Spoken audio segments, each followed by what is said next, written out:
Okay, and everyone's still filing in. How is the volume? Can we hear okay, or do we need sound up? We're good. Okay, thumbs up, including from the way back. Thank you, Thea. All right. Well, and how are we doing on the live stream, Luke? We're good. We're live streaming. Thank you, Luke. All the thumbs up. Hello, everyone. Happy Wednesday. We are thrilled to have you here for yet another Women's History Month event hosted by the 49 State Angel Fund, by the Office of Equal Opportunity at the municipality, and by the SBA, hosted at the fantastic Bridge Restaurant and Seafood.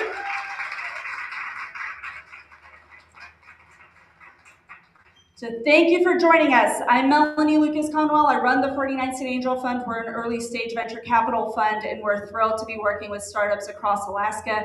We know that we have amazing ladies that lead businesses, that want to lead businesses, and have a great impact in our state. So how we're going to do things here this evening, we're going to have a few opening remarks from the owner of this restaurant, Sky Nevada, to start off, and then we will have Mayor Bronson and First Lady come up, some combination of you two. And then Erica Rivera from the SBA, and Erica Berry from the Office of Equal Opportunity. And then we're going to have each of you introduce yourselves before we turn to our speakers and panelists to introduce themselves.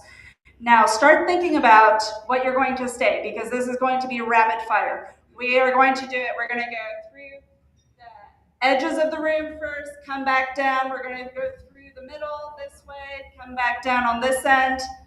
Well, it'll just be Sherry and Lee back there, and then through the live stream station. So we're going to zigzag. You will get to say your name and your company and move on. That is all. Short and sweet, so that you know who is in the room, so that you know who to go to afterwards if you have any questions or want to meet someone who had a good sounding voice, name, company. And then we will turn it to our panelists for their introductions. All right, so with that, Sky.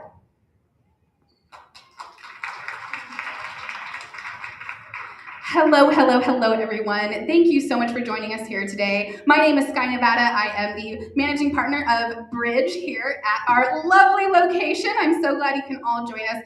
This has been such a wonderful event. It's always a pleasure to work with Melanie and Emily, everybody. At the MOA is just a good job, and I just love, and Erica, I'm so sorry, I just called you Emily. My best friend's name is Erica. It's a compliment, I promise. Thank you so much for joining us. I do have a little announcement to make. The bridge is officially opening for the summer season, June 1st. We'll be open for dinner on Thursday, Fridays, and Saturday nights. You can start making reservations at the end of this month, along with our new website launches. We're so excited for all the things. As a women-owned and run business, it is such a pleasure and an honor to welcome amazing women like yourselves. Thank you so much for taking the time out of your very, very busy lives to be here, share your experiences, share your stories. We're so happy that we can offer a space for that. So we hope to see you this summer. Thank you so much, and we look forward to a great panel. Thank you, Sky. All right, Mayor and First Lady, one of the Bronsons, please. Exactly. You're welcome to both come up. This is the third time that we have Deb. This is the first time that we have, or second time we have the mayor here. Please welcome us. Well, welcome us. No, thank you for having me here again. This is a real pleasure of mine personally. I think as I look around the room, could I have everyone who actually works for municipality raise their hand? Yeah, so we've got, and I just met Patty here. She works, just met her. She works at the water treatment plant, and then I got a lot of my senior staff here too as well. So that's kind of a small world. But anyways, at home, I'm married to a professional woman, CPA, and I'm the father of a scientist who lives down in Arkansas, a cancer researcher. So both in my personal and professional life, I spent a lot of time, I think, working for professional women, and there's no shortage of powerful women in my life telling me where to stand and what to say. And I actually kind of appreciate that because life gets real busy and people can kind of clear the way on that. But I think I certainly in my world I appreciate the value of women as I look at across my 8th floor. The majority of my staff are professional women, the vast majority of them, and I do value that perspective a lot. We've got some challenges certainly in City Hall with bringing on daycare in City Hall, which is a building which isn't really, kind of suited for that, but it's essential. So, anyways, I'm getting tapped on my foot because I think it's time to just say welcome here and thank you. Speaking and being told what to do all the time. So thanks much. Appreciate it. Thank you, Mayor. I was just trying to keep it going. So this is the 3rd year, I guess, that I've been here, and I've enjoyed each and every time. If y'all have been here before, you know that I am not an entrepreneur. I will help you with tax things, but entrepreneur, I am not. I am still in awe of all of you who can do that sort of thing, and this is great because, we need each other to be better. So I want to thank the 49th Street and all of the panels, and thank you for this venue, and just, thank you very much. How about, is that enough? Like less than a minute? Don't even know. Thank you so much. Erica Rivera from the SBA. Hi, I'm Erica Rivera. I'm the new Deputy District Director for the Small Business Administration here out of Anchorage. It is great to see everybody, and I just want to give you a little bit of information. So in 2023, Women in the United States opened as many as 1,200 new established businesses each day. And in Alaska, women made up 44.3% of the workers and owned 43.8% of the businesses. While that's a good number, I think the women here can make that number sky a lot higher. So we've got some great panelists here who are going to share some information. It's a great networking event. And I wanted to thank the Municipality of Anchorage, the Office of Equal Opportunity, the Mayor's Office, the 49th State Angel Fund, as well as Bridge Seafood for encouraging and hosting this wonderful, wonderful event and getting all these great minds together. So thank you. All right. Okay, after Erica Berry, we're going to be starting the chain of names and companies, so be ready. Hello everyone, my name is Erica Berry. I'm the Director of the Office of Equal Opportunity at the Municipality of Anchorage. It's always such a mouthful. And I love being in a room with all these entrepreneurs. I feel so small compared to all these women with these great goals. And I just love being surrounded by all of you. My office does several things. Mainly I drown in federal compliance paperwork. But when I get to do stuff like this, it is so rewarding and so much fun. My office also runs a small business program and the DBE program at the Municipality of Anchorage. So if anyone is interested in government contracting or learning more about that, I have my business cards here and I would love to speak with you. So. No mic. We can make the mic work. Hi, my name is, can you hear me? Oh, sure. Hi, my name is Maggie Rhodes, and I just opened a business last year, and it's Corporate Concierge Services of Alaska. Name and company owner. Erica Dye, G Beta Alaska Startup Accelerator. Jacob Wolf, husband of Melanie Wolf. Sandra Elsig, and I have Advanced Professional Services. Jacqueline Summers, Executive Director of Health Tie. Andrea Jasek, Land Manager at Stoll Reeves. Jamie Schmidt, Midnight Sun Brewing Company. Lexi Tebow, Director of Donor Relations for Boys and Girls Club. Graham McDonald, I run a coaching company. Tim Bennett, I corral ducks.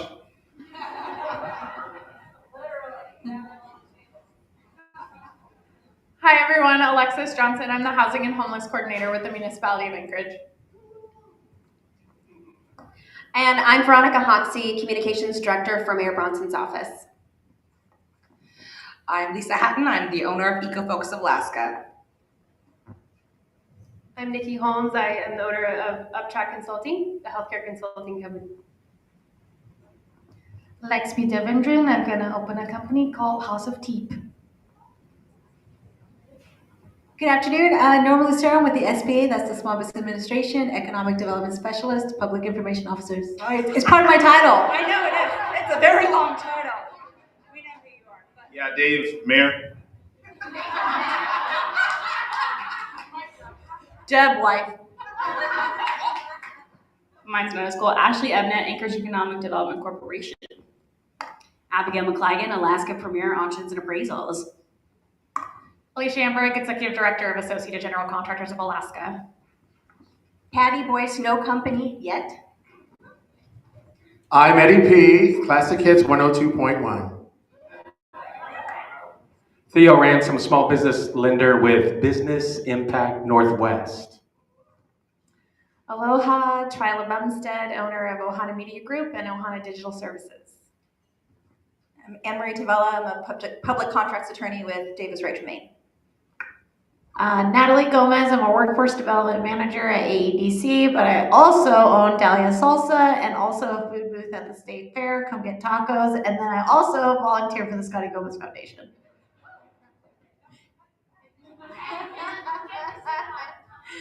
Erica Schneider, Anchorage Chamber of Commerce. Jen Motika, Chief Innovation Officer, Professional Auctioneer, and Realtor for Alaska Premier Auctions and Appraisals. Jenny DeGrappa, work at Food Bank of Alaska, but I'm also the consultant for Alaska Charity Events and Northern Lights Nonprofit Consulting. Sky Nevada, owner of The Bridge. Yes, you are. Sherry Underwood, Petroleum Club of Anchorage. I'm Erin McKay with That Compliance Lady. We'll zigzag on this side. It's a little sparse. Brandy Millis, Happy Bee Marketing. Kirsty Gray, Gray Services. Betsy Wilson with Her Alaska Travels. Cassandra Johnson, private investor in real estate with People Over Profit Investments. I'm Lisa Noland. I'm the Alaska Women's Business Center Director at Business Impact Northwest. Virginia Peterson, Program Manager of the DBE program with the Alaska DOT. Hello, I'm Princess Bay. I'm the Community Outreach Coordinator for Umoja, and I also own Diamond VIP Services, the Red Carpet Experience. So we're zigzagging this way. My name's Jennifer Caesar, and I work for the Indian Affairs Loan Guarantee Program. It's nice to see some of you people that I only see on the Teams meetings in person. So are we going back this way, or you want to? Kate Sebring, Creation Coffee Roastery. Junior Amavai, Chief Equity Officer. Just want to give a shout out to Melanie, also the other partners that are here. It's been a pleasure for the last few years putting this on, partnering with individuals like this. So thanks for being here, and good job. Luke Patrick, Digital Communication Specialist for Mayor Bronson.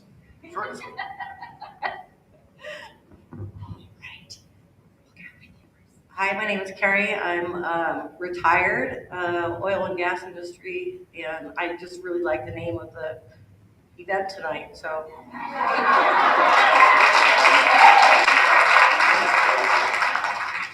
Hello, my name is Danielle Stigman. I'm a facilitator. I own a small beading business, Dinner in a Dreams, and I'm an advisor to my mom's nonprofit, Kizjavana. Thank you. All right, well done, everyone. That was everyone. Yep, I think so. Fantastic. All right, and now for our panelists. Yes, Linda, you have a mic. Please kick us off. I'm Linda Leary, and I am the founder of Fishy Wear. It's a women's fishing apparel business based here in Anchorage, Alaska. Hi, good afternoon, almost evening. Can you guys hear me in the back? Cool. Callie Bennett, owner, second generation owner of the Waterworks, aka the duckies on your table there. Good evening, Melanie Matter-Welsh. My Yupik name is Banik, and I am the founder and executive director for Alaska Unlimited, Alaska's economic development organization, and I'm the principal of Marvel Mining. Thank you, ladies, and thank you all for entertaining us with giving your own introductions. Hopefully you've been able to pin who you might want to talk to afterwards, or at least feel a little more into the space and part of this conversation. We will have about half an hour of my questions for our panelists, then we will open it up to the audience for Q&A for about 10 minutes or so. We will have their closing thoughts, and then we will open it back up for networking and mingling with everyone. So starting off with the why of your own businesses. Why did you start your business? What were you doing before? And how did you get started? Melanie, since you have the mic. Since I have the mic. It's actually interesting. The why for an Indigenous entrepreneur is typically different. It's not in the general sense that we're there to make capital, to make money, to do that. But the why of an Indigenous entrepreneur is almost always, what impact is it going to have for the community? What impact is it going to have for our people, our tribe? So that was just the same for Alaska Unlimited, creating this economic development organization. It was moving to Alaska, going home, and seeing what was happening in rural Alaska. So I'm from a small village in Western Alaska, and it was seeing the recession happening. And I wanted to create an organization that addressed the deficits that we have for economic development in the state, and then create an opportunity to develop strategies to be able to move Alaska forward for economic development, workforce development, our portfolio items, resource development, small business development, among those. That's a hard act to follow. Thank you. Born and raised here in Anchorage, Girdwood area, and Alaska for that matter. When I had returned from college, an opportunity to come back and work in my family's business had presented itself as our service director. But the why is I love seeing our clients. I love going out and being in the field. Had many opportunities growing up in the business. There you go. To do so, learning the business from a young age. Tim in the back, obviously, aka Dad, we're family owned and operated. Really took me out into the field and taught me how to be part of the community and bringing wellness to our community. So when I had the opportunity to kind of step up and purchase the business, that was kind of the fire, was doing what I'd already knew, but also what I really love to do. So here we are, 47 years later. So I'm Linda Leary. Most of my career, I was a trucker. So I spent 30 years in trucking, 28 years at Carlisle, 20 of those as a partner in running the company the last 5 years before we sold about 10 years ago. And then when I left that, I did telecom a couple of years and then some oil and gas work. And in between there, I decided to start fishing. So Fishy Wear came out of my love of fishing, especially fly fishing, and realizing there's not a lot for women out there that's fun, that fits, it's technical, and really fulfills a need for some fun stuff for gals to go fishing and enjoy it. And our goal is to grow it nationwide. So. And you're wearing it today. And I'm wearing it. It's maybe a new piece. It's coming out next week. Exactly, a little preview for everyone. Fantastic, thank you, ladies. And your businesses are all at very different stages, and one of the connecting threads between today's speakers is that they're rather uniquely Alaskan businesses, hence the title of the event, Fiery Minds. Gosh, I can't even remember where we landed. Fiery Mind and the Frosty Frontiers. There we go. Thank you all for having paid attention to the marketing. That was a test. You all passed better than I do. Very uniquely Alaskan businesses and different needs that are being addressed, different impacts on the community. How are each of you thinking about the goals and the ambitions that you have for your businesses? And again, given that you are at different stages, do you feel like those goals have either evolved if it's been 47 years? And how have you adjusted with goal setting? Okay, I'll start. I love goal setting, so it's kind of my thing. I love it. But I also do some consulting on the side too, strategic planning and stuff. But for Fishy, our goal is we've been in business almost 9 years, and we're actually in the middle of a capital raise. So our goal is to grow the company and to be able to expand nationally and internationally at some point, and over the next 3 to 5 years. So we have some pretty aggressive big plans, and why couldn't we be like an Alaska Airlines who started here, and you can grow and spread your wings and grow all over the lower 48? So, yeah. I can't wait to see that happen. Let it be. Goal setting certainly has changed. As a second generation owner, I've been technically steering the ship, as we jokingly call it, for just going on 16 years. And in that time, lots of things have happened. Certainly, we've all come out of the last 3 years, which was probably the most impactful that we'd seen over decades of open and business to our business. At this rate, we are literally head first into a new zone. We have purchased a flagship location, which will be opening. So my focus has been heavy on purchasing a new location, thanks to the SBA's assistance and Wells Fargo making that possible. And so I'm happy to almost be to that goal and then look beyond that and creating a space that Alaskans can come to help create wellness in their lives through our products and services. So for Alaska Unlimited, I had worked previously in economic development in other places around the nation, but moving back to Alaska, it was developing a concept for a couple of years. So it was really intensive on the research about what the right organization was going to be for Alaska, knowing that it was going to be a significant heavy lift. So we are a new nonprofit organization, and I'm very eager to get going. And I have developed the concept. I've worked in the area for so long that I want to do it all. But it's been an area where I have a fantastic board of directors that says, let's focus on X, Y, Z. Let's focus on our plan, and this is how we're going to implement over the years. So that's what we've been doing. We have a large organization that's going to be quite large. And so it's just been, it's been following tracks about how we're going to implement and how we're going to launch. That's where we're at. It's exciting to see. And it's nice seeing that variety of answers too, I think, throughout, and the beauty of this panel.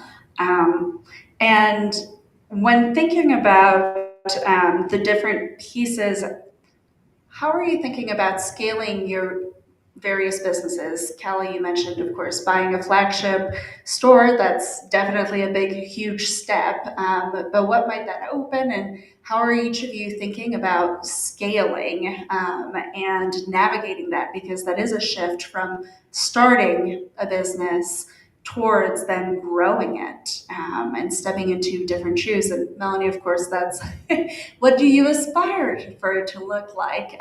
But also with the businesses that you've worked with in the past and currently as well.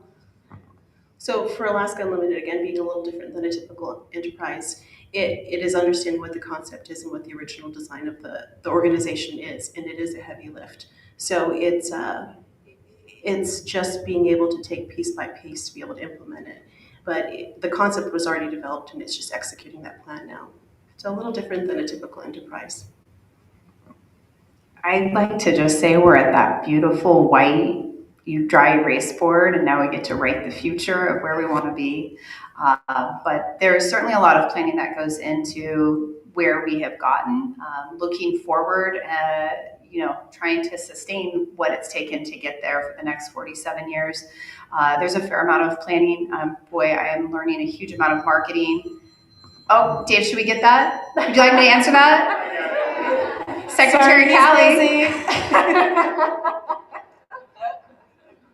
I'm sure they would want to be here. They were just calling to make sure you were here.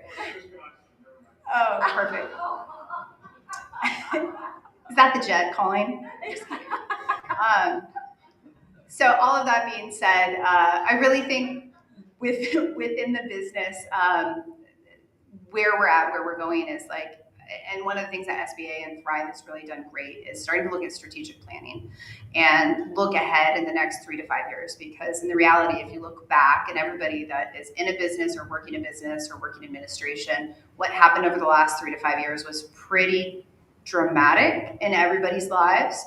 And so trying to step around that and go, okay, what's that future going to hold and where do you want to take it? So for my business, Thrive was part of the SBA program, and that really helped me put together the framework for a strategic plan that was just fantastic. So now I have that game plan, and I'm very much still in the same seat of like new business, even though we're continuing to do what we've done.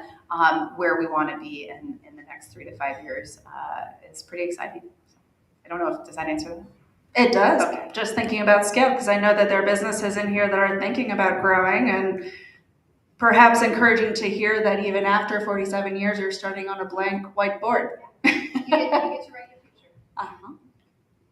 Yeah, and it's always good to kind of do a reset too. Sometimes when you're in the middle of not sure exactly where you want to go next, but for us, it's I started out with my business renting an office for a friend of mine, and I put all these white sheets up on the wall and lots of little sticky notes, and I kind of just mapped out what I thought I wanted to do, and I'd move things around, and it was really I'm a visual, so I have to see it. But and now we're at the point where we know we want to we know how we want to grow, whether it's growing our wholesale side of our things, and just think about all the different channels of marketing and selling that you have to have, and how are you going to generate revenue, and just continue to stay on that path, and really have a good solid plan going out to 3 to 5 years is our plan too. So, yeah. Thank you. And we know that starting and growing a business is not a rosy journey throughout. There are definitely ups and downs. Personally, I have never owned a business. Both of my parents were entrepreneurs, and probably the reason why I will not be an entrepreneur in the future. I've seen them in those lows, and gosh, it's loud. A lot of screaming. So when you face those lows, how have you gotten out of that period? Who were your biggest supporters, and how did you find it in you to believe in that vision and to make it out?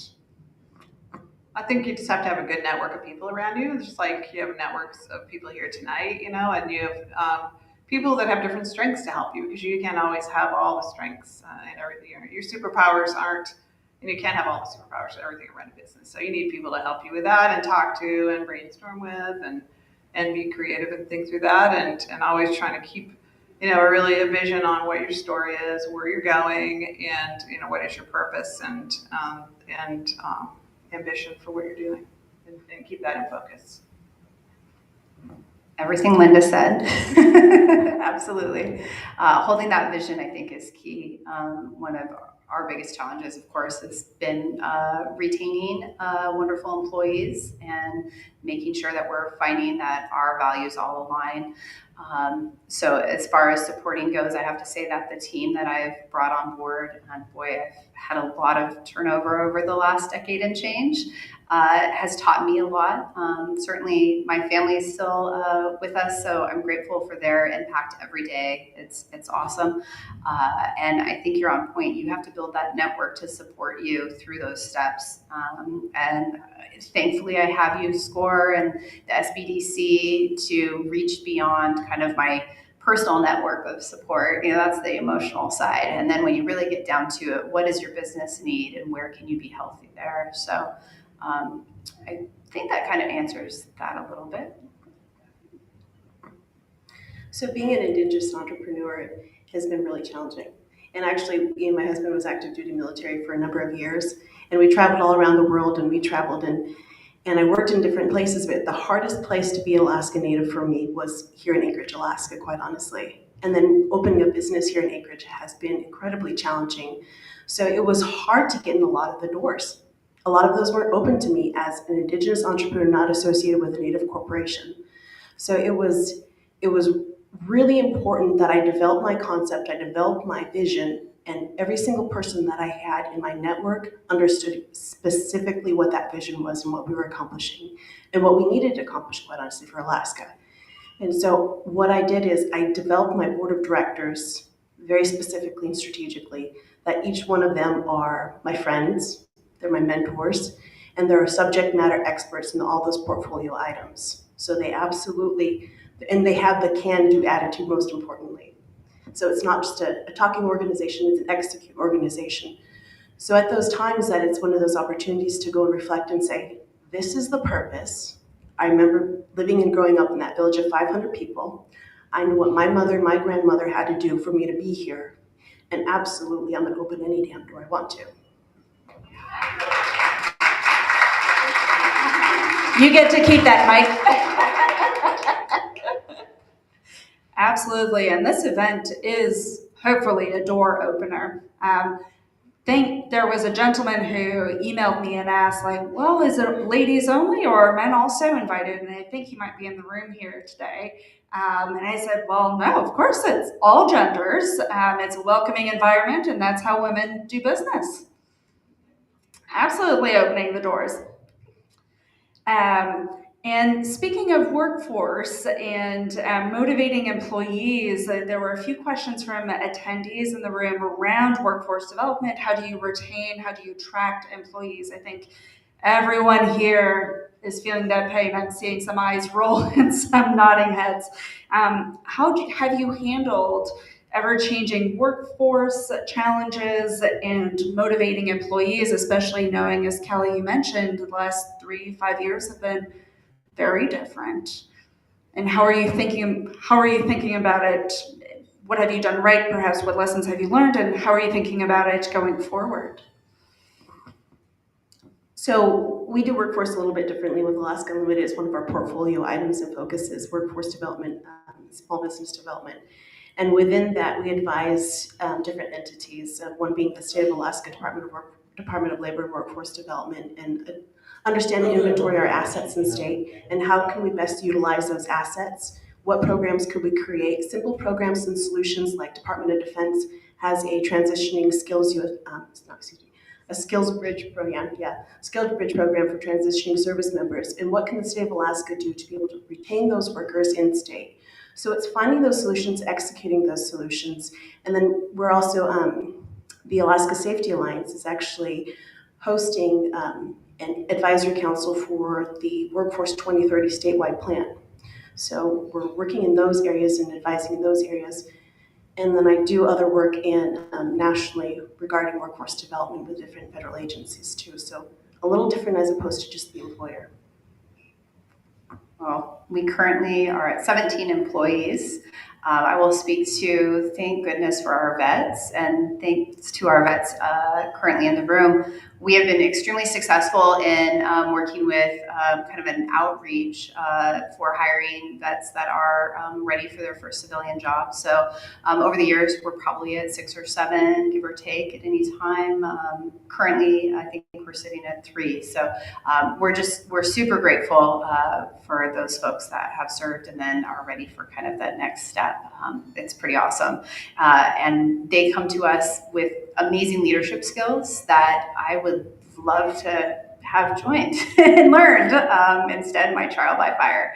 So grateful for that. Retaining employees, boy, you got to find the right fit. And I think that you find very quickly, normally probably within the first 30 days or less, you know if it's going to be a longevity and a good relationship. Back to the network, I've got wonderful friends. Some of you are here tonight who have really been a wonderful ear and given great advice on kind of what is the appeal. But you know, it's ever changing, and certainly as the demographic that we're looking to hire and retain employees, I'm looking for long term. This is certainly a trade. But when it comes to it, there is no magic potion. There is nothing perfect except for sustaining your values and making sure that they are met. And ideally, when you interview, that those are met as well. I think that's probably the best advice I can give. And it's taken me a long time to learn it, so I hope that helps. So when I was at Carlisle, we had 700 employees probably that I was responsible for. And now I have probably, I don't know, 10 at any given time and some fractional people that work for me. And I think a smaller team is probably harder than having 700 actually. But for us, it's, and also during COVID, we've had to get used to, we have remote workers and then we have some, I'm used to having, I like everybody around so that you can collaborate, brainstorm, and have that. But dynamics have changed, and we actually have 2 openings. So I will do a little pitch for that. I'm looking for a director of marketing and a director of ops. So if anybody has any product experience, that would be great. But for us, it's just making sure the employees know our story. I think for Fishy and for Carlisle is having a really personal relationship with our employees and really caring about them and taking care of them. And it just has proved to be a really good secret process for us over the years to have a relationship. Not be mom, but caring. Yeah. Not Karen. Caring. Yeah. Fantastic, thank you. So thinking about the number of entrepreneurs, want to be entrepreneurs, have been entrepreneurs, have entrepreneurial spirit folks in the room, what insights would you want them to know about your journey and either overcoming challenges and getting over that bottleneck, but also, what one thing would you want them to know and keep in mind about this journey based on your own? I think just keeping a vision on where you're trying to go and don't lose sight of that. It's easy to get caught up in the moment, and in Alaska things are cyclical, right? You're gonna have your good years, your bad years, it's up and down, and that's always gonna happen, and it happens like every 8 years, right? This is my experience over the years, but so it's gonna happen. So it's gonna ride the high, it's gonna come down at some point. So don't overdo things, right? Just keep it really solid and have a good plan, and don't get ahead of yourself too much. Boy, I'm out of words now. I had a thought that just since left, but there's 3 words that have kind of culminated recently for me that really speak to me. It's grit, it's grace, and it's gratitude. And hands down, write your own rules. Like don't let those doors close. You open your own doors 100%, because nobody else is going to do that for you. So. And also, one of the biggest challenges for me too was asking for help, and that was really difficult, especially as a woman. And then I'm a 4th generation gold miner, so it was in a space that you almost never ask for help. But it was I had never created a nonprofit organization before, especially to something this scale, worked in them, but how do I do that administratively? How do I go through that? We have such a fantastic network in Alaska. We have these services available nationally and state and locally. Utilize them, absolutely. Ask for help and be able to move beyond those fears. And I'll ask one last question, jumping off of that thought, and then we'll open it up to audience Q&A. So start thinking about those questions for our panelists. So you mentioned using resources. What have been some of those resources for all 3 of you that have been helpful in, I know Kelly, you mentioned the SBA a few times, but what are those resources so that others can take notes and hopefully utilize them as well? So the University of Alaska here in Anchorage has a fantastic organization called the Business Enterprise Institute. Yes, thank you. And that organization is what houses the SBDC, the Apex Accelerator for those looking at government contracting. There's manufacturing if you're looking at manufacturing, international trade, but there's such a suite of services that you can utilize that a lot of people don't realize. That's been a fantastic organization, SBA. I sit on the National Advisory Council for Minority Business Development Agency. They have fantastic matchmaking programs within there. And so there's also the Anchorage Land Trust here locally has a setup shop, and then CITC along with Anchorage Land Trust has an Indigenous setup shop. But these are incubation services that people can use, fantastic organizations that you should definitely tune into to be able to help grow your business, whatever stage you're at. If you're concept phase, if you're mature, if you're growing, scaling, growing up, or wherever you're at looking for capital. Yeah, she hit that one on the head right there. I had mentioned that I worked with the SBA, but it certainly took the Small Business Development Center through UAA to help me get to a point that I was ready to start working with the SBA. So it's interesting. It took a while to find something to help initially. I was shocked that it wasn't more accessible. So I'm excited to be able to talk about that. And certainly I had a mentor for probably going on 8 years through the Small Business Development Center that I'd love to see Julie's face in the crowd here, but she has since moved into a different venue. She's fantastic and gave me the support I needed that was not necessarily in the business, but helped me work on the business. And finding those folks and finding that we've got resources available, they are out there, utilize them, exploit them, overutilize them, use them. They really will help project your business forward. It's a common theme here. We also are lucky enough to be able to work with SBA during COVID, so that helped give us a boost to grow over the last several years. And I think also just working with your network. I have always had, for many years, a coach that I work with. And I'm also a lifelong learner, so I do like an executive MBA program that I'm involved in for many, many years. And so you just never can learn too much about your business, about how to grow, how to think about it, and then also just keep growing your network of people here or outside of Alaska, or get on boards. You meet a lot of people that way too. So yeah, it's lots of opportunities. Fantastic. Thank you, ladies. Big round of applause for them, please.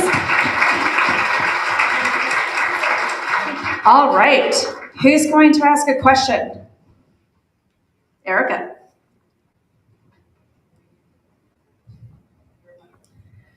Yeah, I am. Thanks. In your opinion, what do you think the community, Anchorage and or Alaska, can do to better support your businesses overall or your mission statements? Go shopping. No, spend money. Actually, spend money. That's it. That's one thing we need to get a lot of. Yeah, I think supporting local is really important. And we do get a lot of support in that way, but and you can do anything you do there would be awesome. So. Yeah, 100%. I think also that I guess goes out to all Alaskan women-owned businesses and supporting them.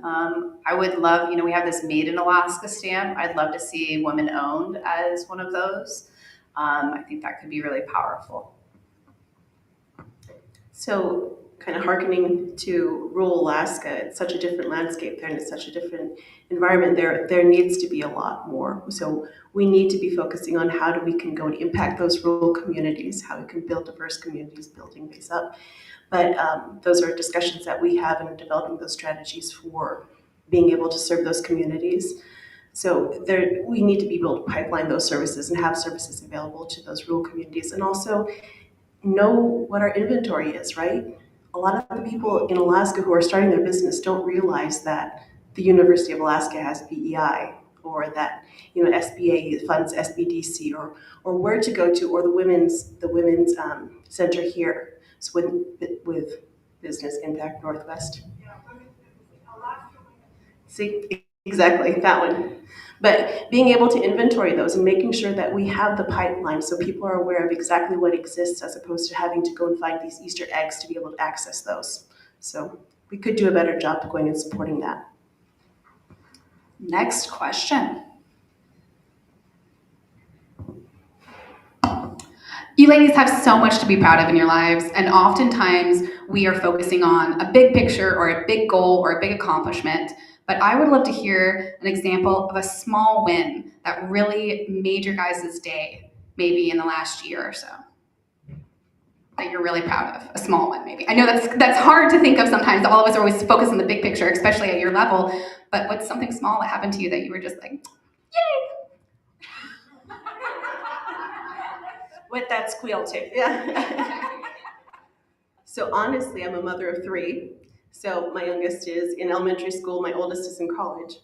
And I am, the wins for me is being able to balance being a mom and being a professional. So being able to go out and enjoy Alaska summer. I was just thinking about dip knitting, and we're here on Ship Creek. I was just thinking about dip knitting this summer. That's an absolute win, to be able to understand that I can still be a mom, I can still function in the area, I can still enjoy doing the things I do for subsistence, and then I can still do my job. So that would probably be the yay.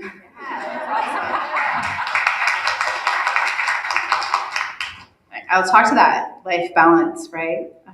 Being able to know that I can successfully feel like I'm accomplished as a mother, and yet still inspire my daughter, who is 7, to create businesses of her own. She has recruited half of her class. They will be apparently serving us either margaritas or coffee at the grand opening, one of the two.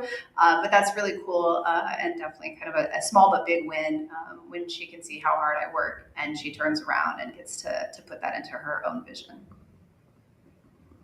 I think for me, there's such a network of female entrepreneurs here in Alaska, and there's a group it's called the Outdoor Alliance, and it's made up of female-owned outdoor brands here in Alaska. And to every quarter we meet, we talk about our businesses and what we're doing, and it's just so fun to see. They're a lot younger than me, but just to see what they go through and grow their businesses, and that I can learn from them as well, even though I've been at it maybe a little bit longer. But that's really rewarding. So I just love having all these female entrepreneurs. So it's great. Next question, behind me, Princess. So I have a question. Can you share when a blessing came in a disguise for your business? Lots of challenges happen with being an entrepreneur. I'm just curious about that.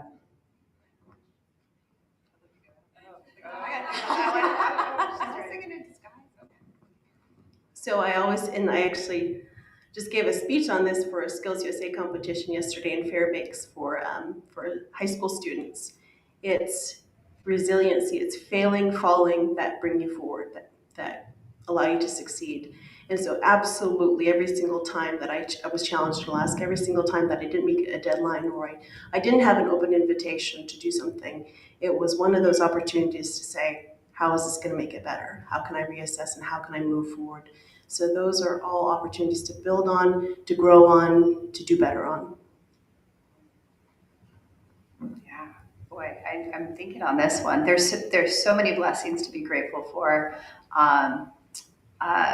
Certainly, I had worked. This is I'll make it short. I have been in process for over a year to purchase our flagship store, as I had mentioned, and I had to walk away from a 7.5, almost 8 month, it was kind of like having a baby, project that we now call the dumpster fire. But it took walking through that fear of loss after all the energy and monetary expense that I had put into that project to release it. And literally the next day we found our, I'm going to call it forever home. So that is certainly one of those. Sometimes what may keep hitting you in the face and it's saying no, no, no, will end up opening that door to the right direction. And that certainly happened with the property in our current location, or soon to be location. I think for us it was trying to open up we wanted to have a store downtown on 4th Avenue because so we could get into this, more in front of the tourists and stuff, and have a different set of clients, because right now we're in the warehouse district in Midtown. But and just through networks of people that we knew, we found out about this little 300 square foot space, and now we're on 4th Avenue, and it's just been really fun. And it's a whole different vibe downtown, And we know the mayor and that team are doing a lot down there to try and clean it up and get it feel safer so people feel welcome there. So that's been that was a hidden blessing for us last year that we are now in there for a year, and yeah, it's been great. Many great blessings, including one last question from the audience. Fantastic. What avenues of marketing are you utilizing or seeing have the most reach to gain new clientele, whether it be like rack cards or email, newsletters, print ads, radio, stuff like that? What's the gain that you're seeing on any of those? So for us, it's been emails and then digital marketing primarily. So doing Facebook, Google. We've been trying TikTok a little bit and other things, but yeah, so just multiple channels again, because not one is a miracle. So yeah. Jamie, do you check your email today? There is an opportunity in there. We definitely do a heavy push on emails. And what I think the biggest push has been lately is going back and having conversations with existing clients. At 47 years, we've got a lot of clients to have chats with, and really making them feel honored and asking for their voice as we move forward. I was joking because Jamie happens to be a client as well.